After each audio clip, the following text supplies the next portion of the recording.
Hey fam. Hey, if you're looking at me and I'm looking at you, you already know what time it is. It's time for Text Talks. Let's go, Ed.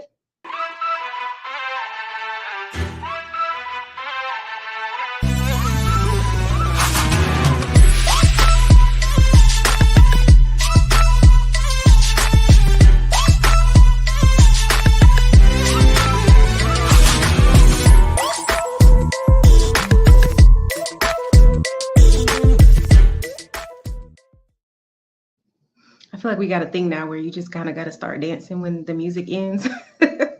I don't know. I know Kopi did it last week, and I'm always dancing. The tune is so catchy. But hey, y'all, I'm Angie, and I am one of the leaders here at Family of Faith, and I get to talk to you today for Text Talk. So I'm super excited for that. I hope that as you enter in to the chat, that you would say hello and that you would let us know how's your day going? How's your week been going? It's Wednesday already, which is like wild. It feels like it's been a slow but also long week at the same time. I don't know. But it's been a great week for me. As you hop into the chat, just say, hey, hey, and let me know how your day, how your week's been going. And we'll give everybody a couple minutes to get in. I also really want to hear your takeaways from Sunday because a few people did text me, and I appreciate y'all. But I want to hear some of your takeaways from the lesson on Sunday as well, because it's different not being able to stand at the door and hug you and hear face to face, what you're thinking and what those takeaways were. So I would love to hear those as everybody comes on in.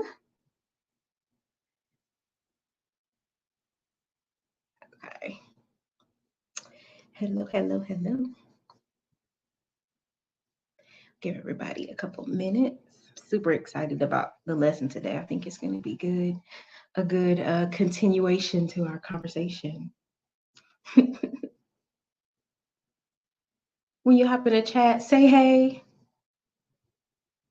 Okay, we got the right link sent out. Say hey.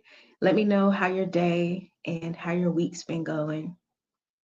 How you doing? You been getting exposed this week, or how's that going? And hopefully, you've been exposing yourself in some safe areas this week and not being exposed. But we're gonna talk about it today. Hope everyone is doing well. I got some outside time today too. It was great. Hey, Elder Hunter. There we go. Hey, y'all. Lady JoJo. Hey. Gosh, I can't wait to hug y'all again. Hey, Kopi.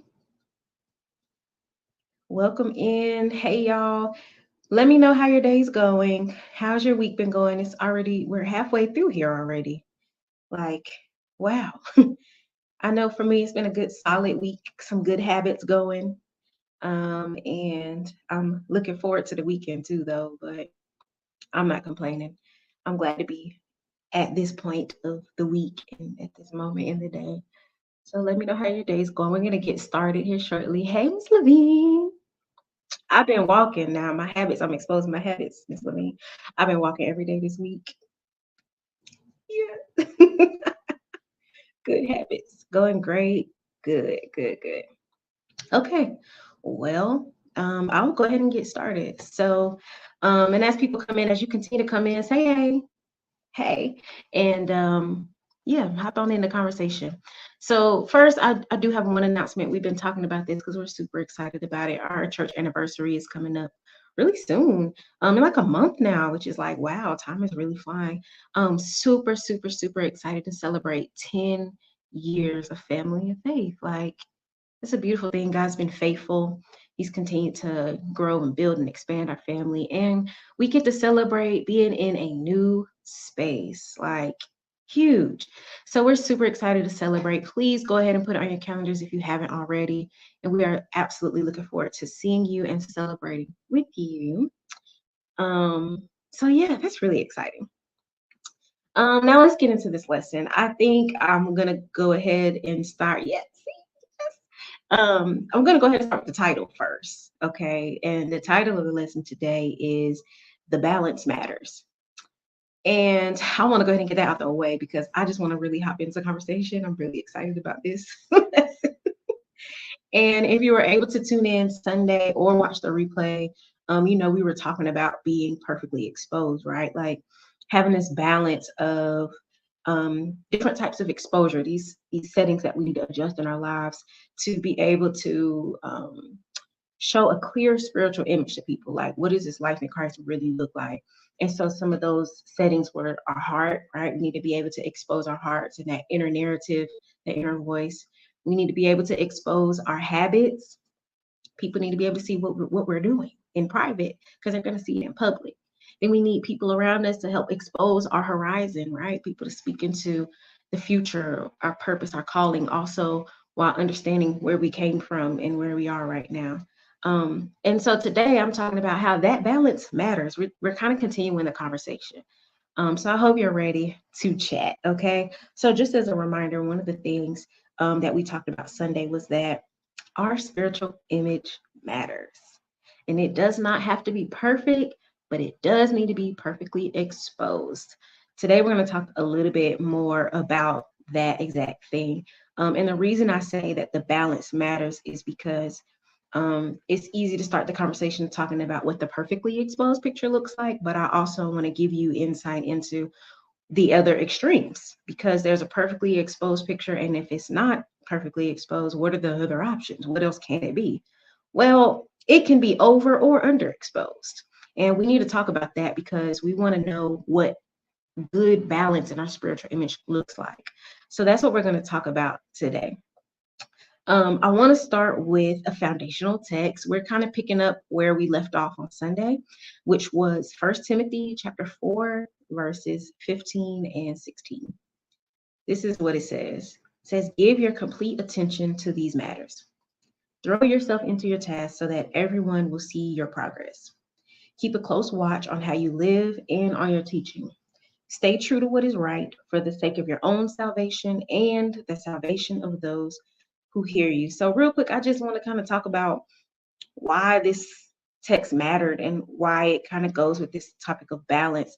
And I think it is applicable here because we need to give our complete attention to these matters. Like literally in this discipleship journey, our lives can be one of the only pictures in certain circumstances that people see of what it is to walk with Jesus. So if we're saying we're followers of Jesus, then our life is now a billboard for what does that look like to follow Jesus. And we need to have a very clear, a perfectly exposed, balanced spiritual image to show them, right? This is what it looks like to follow Jesus. It needs to be realistic, authentic, but it also needs to be clear and like accurate. We need to really be showing what it means to live like Jesus. And so there's some work that we need to do to continue adjusting those settings and self-assessing and doing the work that's necessary to get to the proper balance that we need to be able to really show people what a balanced life in Christ looks like.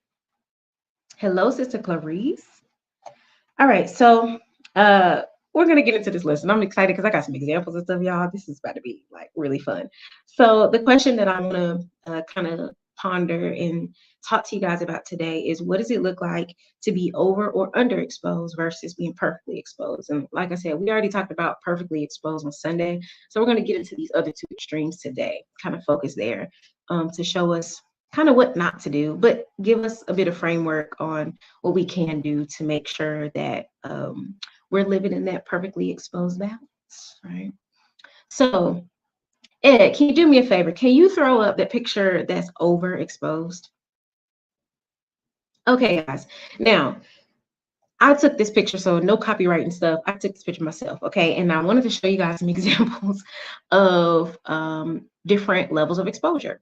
So we're going to start with talking about overexposed. And I want you in the chat to tell me what you're noticing about this picture. And this is an overexposed picture.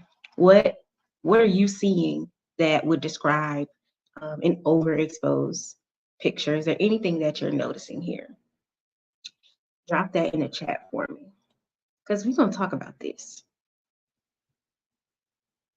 I know for me, I'm noticing it's really bright. Like, wow, I can't really see the sky. What color is the sky? I can't tell. I can't tell what the focus of the picture is. Some of the colors look a little interesting. Yeah. All right. So let's see if anything's coming up in the chat here, and then I'll keep on moving. Okay. We'll leave that picture up, and I want to talk through some of the characteristics, and then I'll talk about how this applies to us. So the grass is really high. They just need to cut that grass. That's that camp worth it. So some of the things that describe an overexposed picture is that there's too much light, right? It makes a picture excessively bright. So as you can tell, the background of this picture just looks super bright. You really can't even tell what color the sky is because it's just so bright. Also, the highlights, or what would be the brightest areas of the image, they can lose detail and appear washed out. So like the sky looks kind of washed out. When you see the perfectly exposed one, you'll know what the washed out piece looks like. But the colors don't really look how they should look, right? Also, an overexposed picture can lack contrast. So it can make it hard to look to distinguish between different elements. So like the top of the building can run into the skyline, right? Or like different things that would normally have a really clear contrast or level of like demarcation in an overexposed picture. When there's too much light, you can't really see clearly exactly how they're supposed to look. And then lastly, colors can appear faded and a little less vibrant. Hey, sis Hannah, hope you're having a great week. So yeah, so this is an example of an overexposed picture. Keep this in mind, and then we're going to keep moving. So thank you, Ed. All right, that was an overexposed picture. It's wow. Now, this is the statement I want to make before we get into the points about what an overexposed spiritual image can look like. I believe that an overexposure can turn a glow into a glare. Woo! Like, wow, overexposure can turn a glow into a glare. We think about that picture, it could have been a perfectly balanced and exposed picture, would have like the perfect balance of vibrance and a slight little glow. You know, we talk about the glow up, a nice little glow, perfect amount of color and light. But that picture was so bright that it was like a glare. It kind of hurt your eyes a little bit. Like, this is so bright. So I want to talk about how this relates to our spiritual life and our spiritual image. Okay, so first let's start with an example. Like, practically, what does this look like if somebody's spiritual image was looking overexposed? Let's just talk through an example. Now, disclaimer, these examples are not made up by me. I used AI to help me with these examples, so I ain't in nobody business right now. I just want to say that right now. Don't come for me like I made this up. I didn't, okay? This is for purpose of example. So when we think about what an overexposed spiritual image look like, this would be someone who is constantly serving in every ministry, and then they share every detail of their personal life, but they're neglecting private time with God and personal boundaries. Hey, Miss Yvette. So that's what that would look like. Too late. Don't come for me, y'all. I love y'all. I didn't make these up. Okay. But what that would look like is just somebody who's doing a lot. There's a lot of light, a lot of great things, but some details that are just a little out of whack, maybe a little washed out, right? So let's talk about what these characteristics could look like practically. One of those characteristics would be excessive self-disclosure. What does that mean? Well, it means somebody who has an overexposed spiritual image, maybe they share a little too much too quickly. Maybe they overwhelm others with how much they actually share. Like, there's a level of transparency that we do need to have, but there's also a level of discernment that we need, right? To know what to say, when to say, who to say it to. And so sometimes oversharing can look like an overexposed picture because there's just a little too much going on, and it can be distracting. It can be glaring. Sometimes when we think about how that overexposed photo, it loses some of the detail in the picture and some of those different elements of the picture. When we overshare, sometimes it can actually dilute the power and the impact of your testimony. And I can speak to this. One of the things I learned a while back actually was like how to practice discernment when we share our testimony, because of course, everyone has a life story, right? We have these really detailed life stories. God's done so much in our lives. And there are certain moments where we don't need to share the whole book. Sometimes we just need to share a chapter. right? And we need to be able to know when to share a chapter and when to share the whole book. And even when we're sharing a chapter, what details do we need to share, right? We need to be able to have a level of discernment so that we're not overwhelming anybody with like all of the things, especially if they're not understanding, or, if there's not an opportunity to kind of teach through it, or whatever. There needs to be balance, transparency with discernment. Know what to share, how much to share, who to share it to, so that we're not overwhelming anybody or like causing this overly bright picture that can actually be a glare and harmful to the viewer of this spiritual image. Okay. Another characteristic is a lack of boundaries or loss of boundaries. And this kind of piggybacks off of the last point, right, with sharing. So if we lose discernment regarding what to share and who to share it with, it can overwhelm people if people are not spiritually mature enough to handle some of the things that we're sharing. Like, we need to be able to kind of identify who's in the room, right? We talked about that, who you're talking to, right? We need to know who we're talking to, so that when it's time to share, when we have an opportunity to share, we know just how much to share. We have a boundary to, kind of protect what people can handle. We might be able to handle the whole story, and that's great, but everybody can't. And we don't want to overwhelm somebody who might be newer in their spiritual journey with our whole book of life and testimony. They might just need that one chapter. So yes, transparency with discernment. And in community, like, I know, like, let's talk small groups, right? A lot of us are participating in small groups right now. Or we can even think like a small group like our family, or maybe even with our coworkers, any small group or community that you often are with, right? When we think about how much we share, have you ever been in a group where one person shared the whole time? Like, I mean, they shared their whole life story, and you weren't even able to get a word in, or, encourage, or you weren't even able to like step in and get a thought out. They kind of just brain dumped it on you. We don't want to do that, because it can cause glare. Like, it can be like, okay, it can cause others to be distracted instead of actually developed. So we just want to have discernment to know how much are we sharing and who to share it with. Like, what is the right time to share? So just be mindful of that. And it's not saying don't share. Like, we need to share, but we're talking about balance here, right? So one of the extremes is oversharing. We don't want to be ones who overshare. We want to practice boundaries using discernment. And when we are in community, one of the things that, or I'll say, one of the characteristics, right, of how you know what to share is share something that's going to build up that community. So you don't want to share anything that's not relevant to the group that you're talking to, right? If you know who's in the room, who you're talking to, share something that's going to build them up and leave it at that. You can keep it really concise. You don't have to like share a whole book, or share anything that might be a distraction to someone. You want to make sure that what you're sharing is building up those around you. Okay, another characteristic of an overly exposed spiritual image is burnout. We love this conversation, don't we? Oof. Y'all, please don't fight me, okay? Please. As I'm like going through the notes and saying these, I'm like, wow, I feel like I'm in business right now. But this is not personal. I want us to develop. Okay, so one of the characteristics of an overly exposed spiritual image is burnout. This is when we're trying to do too much, right? We're trying to expose too much of ourselves. And what it can do is lead to spiritual, emotional, even physical burnout.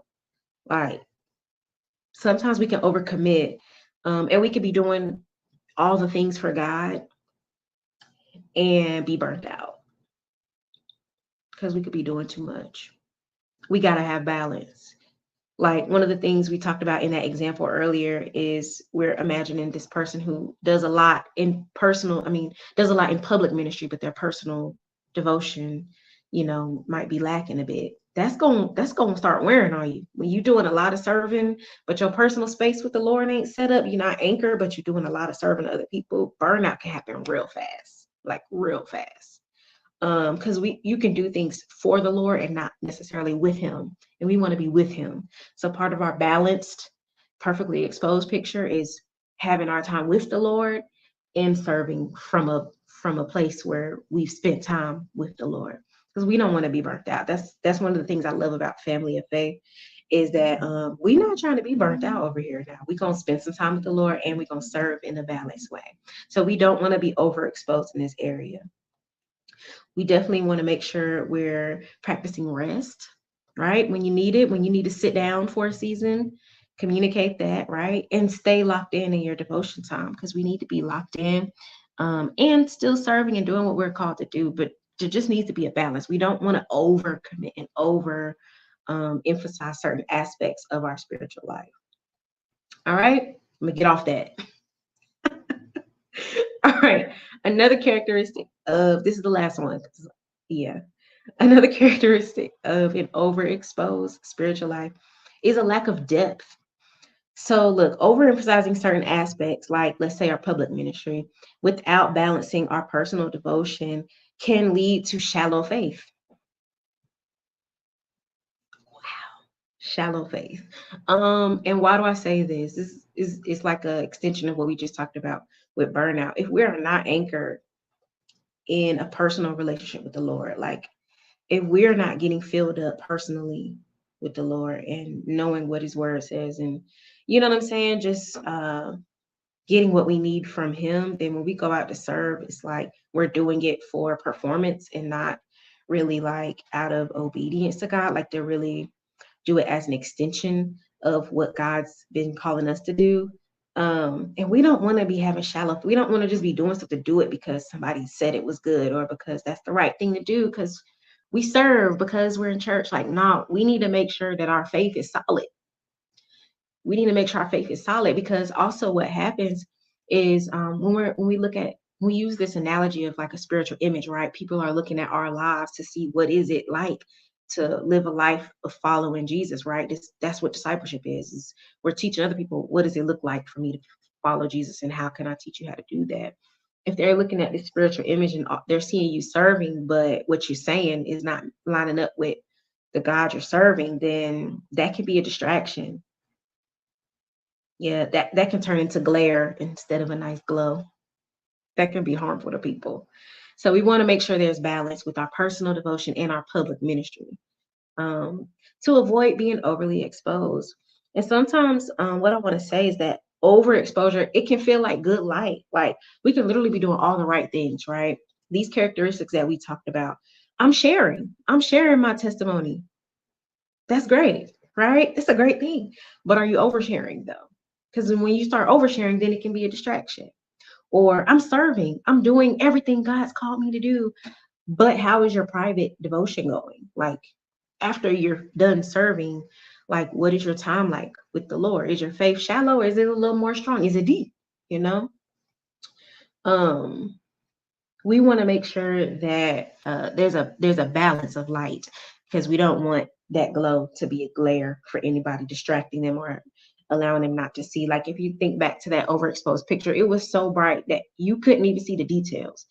So we don't want our lives to be so bright. We're doing all the right things, we're performing, we're checking off all the Christian checklists. We don't want to be so bright that it washes out the reality of what a real life with Christ looks like, or we don't want it to be so bright that we overwhelm somebody who's not ready, who's not able to handle some of the things that we have to share. Like we need to use our discernment, and we need to make sure that our personal devotion time is there so that we're not showing up with a washed up or washed out spiritual image. We want people to be able to see the details, the beautiful details of the spiritual image and see God clearly and see how to walk with Him clearly. Wow. Okay, so I'm gonna move on. Okay, we talked about an overexposed picture. Now we're gonna go to the other extreme. Okay, so we're at both extremes because we already talked about perfectly exposed, and I'll revisit that at the end.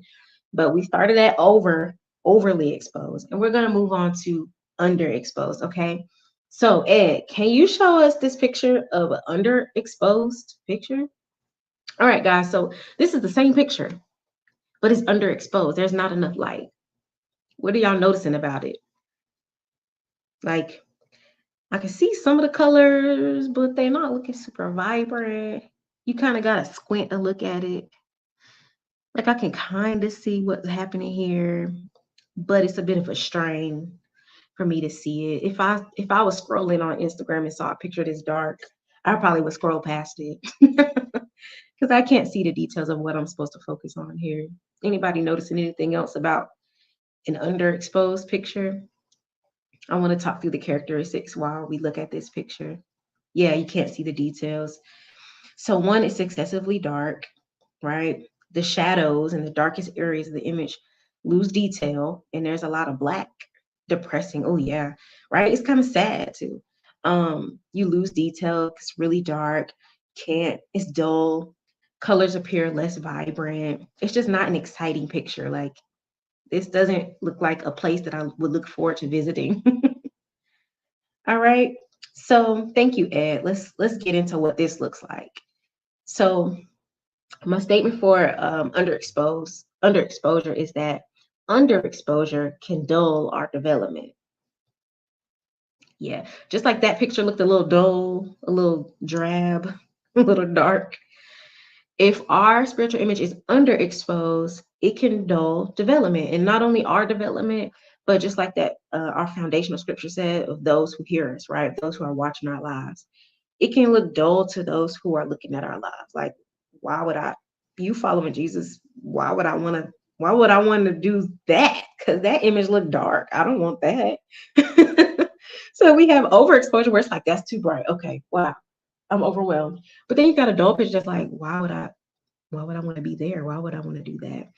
So let's talk about this. We're going to do another example. And again, I didn't make this example up, okay? But it's a good example of what a spiritual image that's underexposed would look like. So this would be someone who attends church regularly, but doesn't participate in small groups or confide in anyone about their personal struggles, keeping their spiritual journey really, really private. That's what an underexposed spiritual image would look like. So this is sounding like lack of community. You do the right things, you show up, to like church is great. You do the things, but the personal level of exposure is kind of dark. There's not a lot of light in that personal exposure. All right, so let's talk through some of these characteristics. One, and these are kind of like opposites of what we talked about in overexposure. So you'll notice that the topics are kind of similar.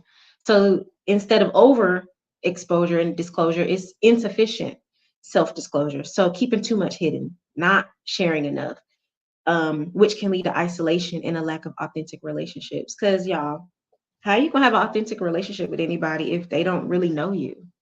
Like if you don't let anybody in to get to know you, how can you call it an authentic relationship? And if we're talking discipleship, we're letting people into our lives to see Christ in it. If we're not being honest about where we are and who we are, letting them get to know us, how do they get to see a clear picture of who Christ is if they're not seeing a clear picture of who we are? Right? We can't like hide too much. We got to share. We got to share something. And then we don't grow in isolation either. So discipleship just it won't go in isolation. Like you won't grow and develop in isolation. It's just nah. And I know sometimes isolation can feel great, especially for introverts. We like to be alone. That's how we get our energy, but there's balance. The balance matters. There's balance. We also recognize that I still need community. Yeah, because the right people actually do fill my tanks back up. I can be alone and still energize, but being around the right people, oh, I'm good. They will energize me fully. So underexposure leads to loss of detail in the shadows. So like the example, it's keeping struggles hidden. And keeping them hidden prevents anybody else from offering support or guidance. So if we keep our mouth shut, if we're not asking for help, right? If somebody's asking for prayer requests and we just, oh, I'm good. We're not telling them, well, I really need prayer in this. How are they going to support you in prayer? How are they going to hold you up in prayer, lift you up in prayer? How are they going to know what to pray about? I know, yes, we can have discernment. The Lord can lead us to where to pray for people. But I'm saying when we're talking about our personal settings that we need to adjust, there's a level of vulnerability that we need to have to say, hey, I'm struggling with this. We need to have space to do that. Because when we keep things hidden, who's going to help us? Just like we talked about Sunday, like if it's not revealed, it can't be healed. So we got to have a level of exposure to be able to say, I got to share this with somebody because I need help. Okay. So we need to be open enough to allow others to see us and help us in some of our darker areas. And it doesn't have to be drastically dark things. Like it could be as simple as I just need prayer this week. I'm doing something new and I just need prayer to help support me and push me along this journey. Right. Like simple. But the point of the matter is we need to let people in. Don't keep the details of your life hidden from anybody, because then it will lead to um, too many shadows, and then people won't be able to really see your picture clearly. Excuse me. All right. Second characteristic, fear and shame. I know this one too well. Oh my goodness. So when we talk about this idea of sharing, right? Sometimes something that an underexposed picture can look like is a fear and shame about judgment, right? You might have a fear of judgment. If I share, I might get judged. If I share, um, I might feel too ashamed of what I have to share. And that can keep you from saying anything or looking for help. And that's a real thing. Like, I know that's normal and natural, but we have to get out of the habit of letting shame keep us quiet. We have to push past that and push past the fear of people's judgment, and share what we need to share because we need help and people need to see that our lives are real. We do go through struggles. Like, as believers, we go through life, life still going life, but God is good. And so we can't, there's the balance looks like um having this realistic view for people to see, having this realistic image for people to see that, man, God is good and he's doing so many great things. Here's the light. But also when life is life and it's life and I can be real about life and the fact that God is good. So I think when we talk about the extremes here, overexposed says God is just so good and nothing ever goes wrong. Woo! And that looks like a glare because that's a distraction. Because then people will see that your life is so bright and it just looks so perfect. And then they go through life that's hard and they like, but you said, but it was all glitter over there. But then the underexposed side is like, man, life is just so hard. And you don't show people the goodness of God in the struggles of life. You get what I'm saying? So there's a balance that we need to have. We don't want to be underexposed in this area. So one of the ways that we can do this in community, and kind of offset this underexposure is make sure there's like mutual sharing. You don't have to be the only one to share where you are. Make sure that in the communities you're in, there's some reciprocity. Like if I'm a share and be open, then who I'm with needs to be open and be sharing too, right? Like because that's how we kill the shame, right? And the fear of judgment is let's get in spaces where we're all open and we're sharing and there's equal amount of sharing so no one misses out on the opportunity to support you and encourage you, and so that you have an opportunity to encourage others. All right. Moving on along. This is a harder conversation to have than I was thinking as I was like putting this together. Wow. But I think it's really necessary. I think we need to know this and we need to talk about it. Okay, so one of the other characteristics of an underexposed spiritual image is stunted growth. Wow. Hey, Pastor. I miss you, Pastor. Okay, stunted growth. So without transparency, without accountability, our spiritual growth can be hindered. And this just comes from like we talked about that isolation earlier. You're not going to grow in isolation. You're just not. You need people to share with, to support you, to pray for you, to encourage you, to get you out of the spaces that you're in. Like some of that darkness that you're experiencing, we need other people to be able to help us see light. When we neglect that, it can really make you stagnant. Because what isolation does, isolation being I think about when pastor says we be having a meeting in our minds. Isolation, you be in a whole meeting in your mind, making up all kind of things, having a whole internal narrative that could be a complete lie. But if you don't let anybody else into where you are, that's that heart exposure, right? If you're not letting anybody into where you are, you could go down a whole rabbit hole and create a whole reality that's based in a lie.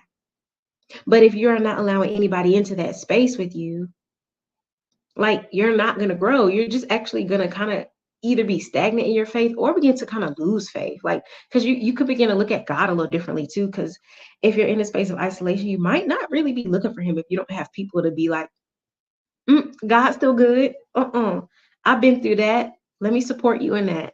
Let me provide some encouragement for you in that. I've been there before, right? Let me share where I was and how God got me through that. right? Let's share together. Where are you? You okay? We need people around us to really hear our hearts, especially when it's a little dark, because we don't want to stunt our growth, and we don't want to have shallow faith, y'all. We need to continue growing in our faith. Whew. So yeah. One of the things we can do, the whole dialogue, I mean, whole conversations in your mind, just be like, you can go completely left. One thing just take you completely left. And then you end up somewhere you never thought you would be, way further than you needed to be.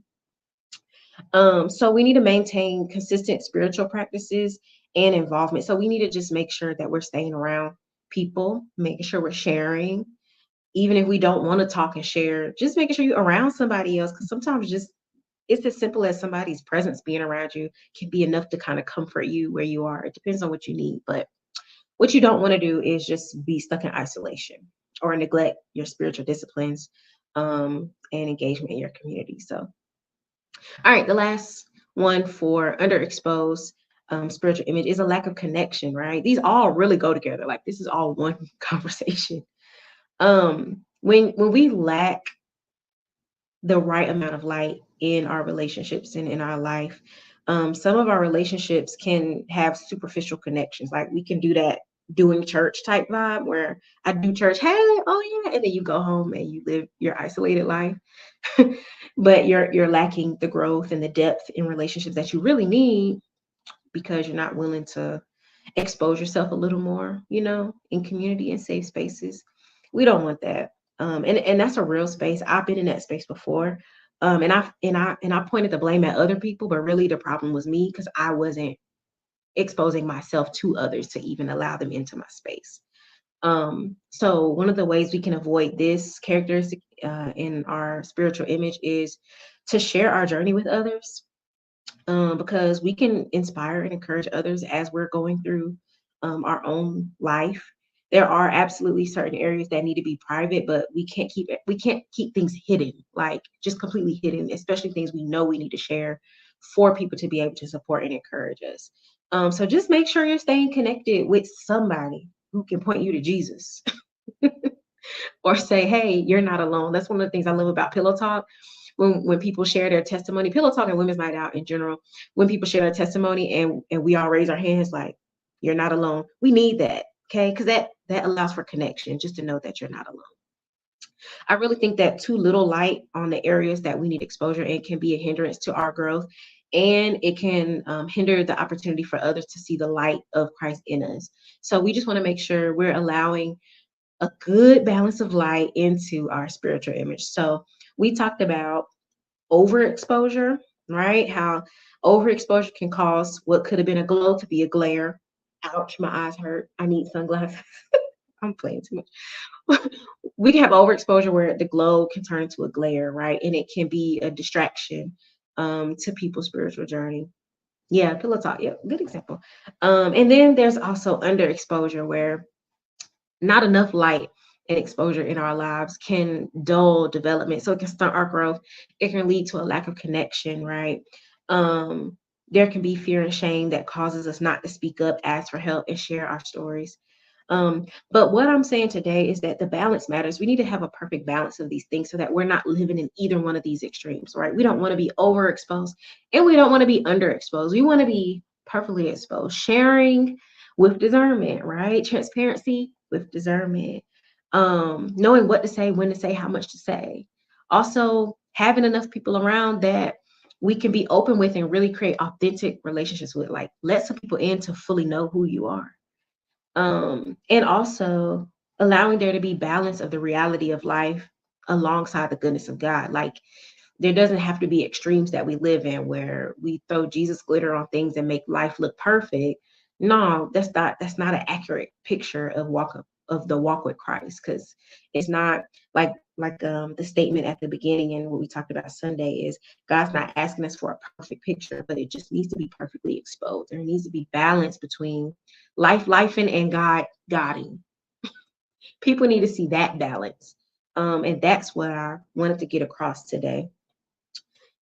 So just as a recap, I really believe that we need to be able to focus on the highlights and the shadows of our picture. We saw these examples of over and underexposed pictures where one had too many highlights, too much of a focus on the highlights, and one there was too many shadows. It was too dark. You couldn't see the details.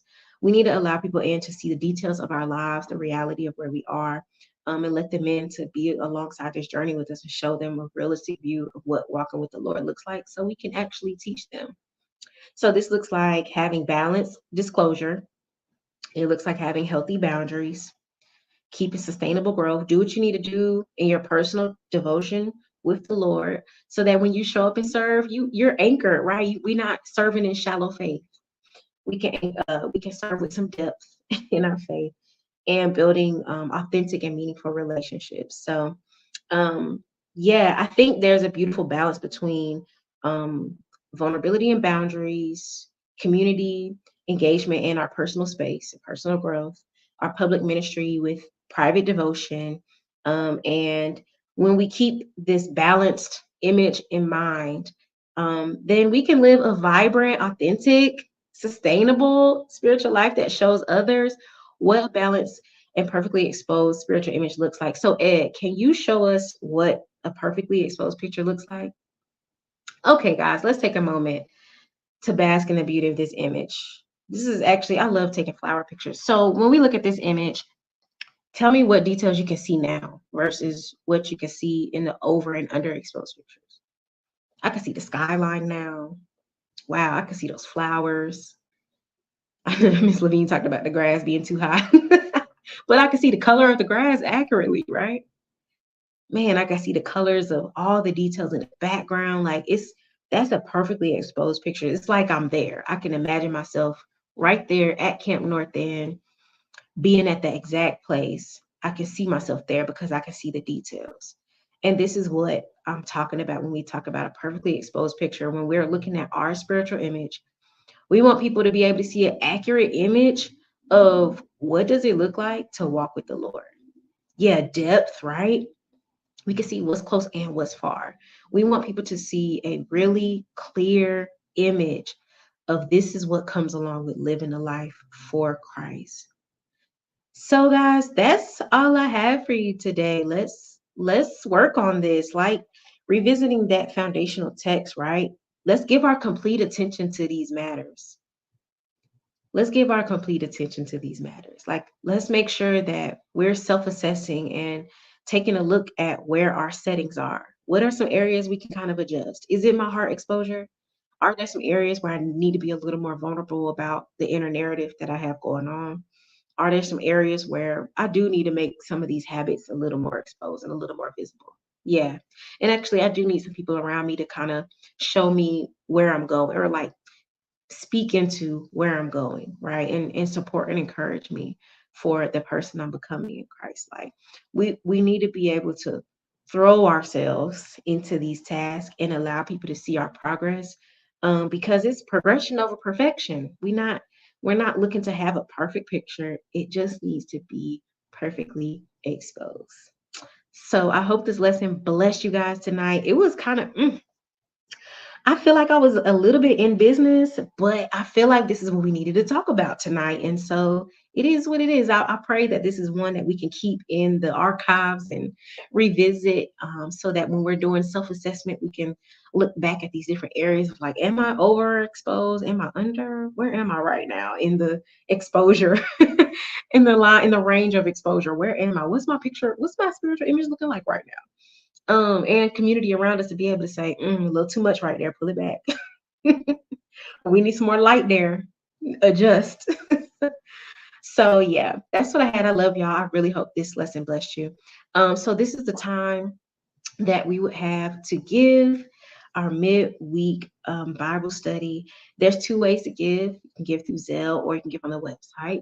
And I know one of the things that we've been talking about is how we're intentionally giving in this season, especially as we are continuing to prepare for our new space. So whatever God puts on your heart to give, He loves a cheerful giver. We don't give out of obligation, but we give out of a place of gratitude for what God's been doing in our lives and through us, and through this ministry and the vision that He has for us. So make sure if you get a chance, you can take this opportunity to give. And I'm super excited for what God has in store. I'm super excited for the word coming on Sunday. And I look forward to seeing you guys online in the chat. Yeah, drop your takeaways from tonight in the chat. If we cut it off, text me. I want to hear these takeaways because we need to talk about this. I'm here. I'm here for all of this conversation. But let's continue talking about this perfectly exposed conversation. And I really hope that you have time to ponder and sit with this, not only today and not only on Sundays, but every day, like in those moments where you're spending time with the Lord and kind of just assessing where you are. So I love you guys so much. Big hearts, big hugs. Until we get to meet again. I know we're having intentional meetups and hangouts. So I hope I get to see you guys soon. But if not, I'll see you in the chat on Sunday. I love you. Have a great rest of your week. Bye.